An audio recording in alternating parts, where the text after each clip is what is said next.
Hello everyone, welcome back to my channel.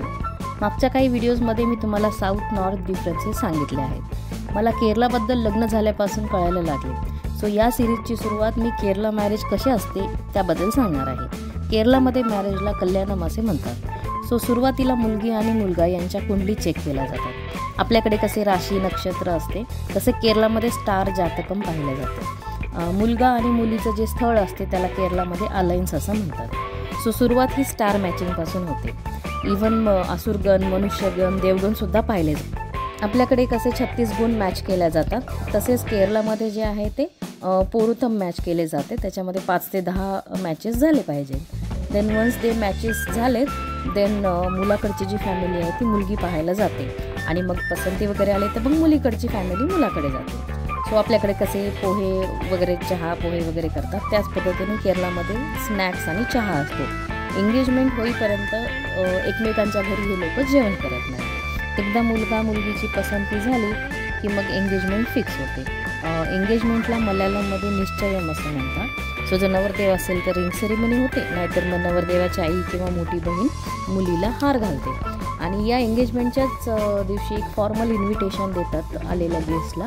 In case जर date fix झाली असेल तर मग डेटसुद्धा सांगतात। लग्नाच्या एक दिवस आधी दोघांकडेही काही फंक्शन्स असतात, ज्यामध्ये मेहंदी असते, हळदी असते किंवा काही पूजा वगैरे असतात। सो सकाळच्या नाश्त्यापासूनच तिथे सोय केलेली असते।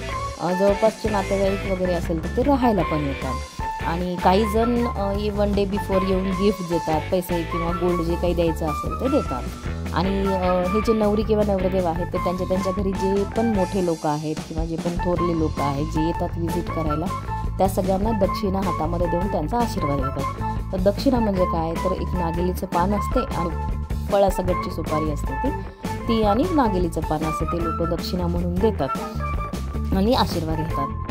नवरी नवरदेव जे असतात त्यांच्या घराच्या बाहेर नारळाच्या झाडाच्या पानाच्या काही तोरण बनवलेले असतात, वेगवेगळ्या डिझाईन्स बनवलेले असतात। आपला जनरल मंडप पण असतो आणि फुलांचे पण खूप सारे डेकोरेशन असतात। सो दोघांच्याही घरासमोर हा मंडप असतो आणि जे लग्नाचं ठिकाण आहे तिथे पण एक असाच मंडप सजवलेला असतो। जनरली आपल्याकडे कसे गव्हाच्या उंब्या वगैरे असतात तसंच इथे तांदळाच्या असतात, त्याला नेल्ल असं म्हणतात केरलामध्ये। सो ते सगळं त्यांनी अरेंजमेंट वगैरे केलेले असतात, मोठमोठ्या समया ठेवलेल्या असतात आणि बरंचसं फ्रूट्स वगैरे आणि फ्लावर्सच्या वेगवेगळ्या रांगोळी वगैरे काढलेल्या असतात। सो असं खूप सुंदर सुंदर डेकोरेशन असं बनवलेलं असतं। सो या 1 डे बिफोरच्या फंक्शनमध्ये नवरा मुलगा जो आहे तो इव्हिनिंगला मुलीच्या घरी जातो। त्याचे काही भाऊ आणि मित्र वगैरे असतात, 25 ते 30 जण असतात।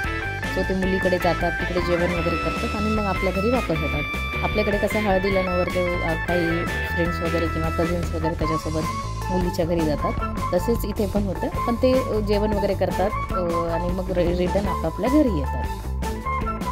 केरळचे मोस्ट ऑफ द लग्न टेम्पलमध्ये होतात किंवा टेम्पलच्या ऑडिटोरियममध्ये होतात। इथे मुहूर्त खूप पाळला जातो। ते नवरी व नवरदेवाची मंडपमध्ये जी एंट्री होती ती सुद्धा मुहूर्तावरच असते।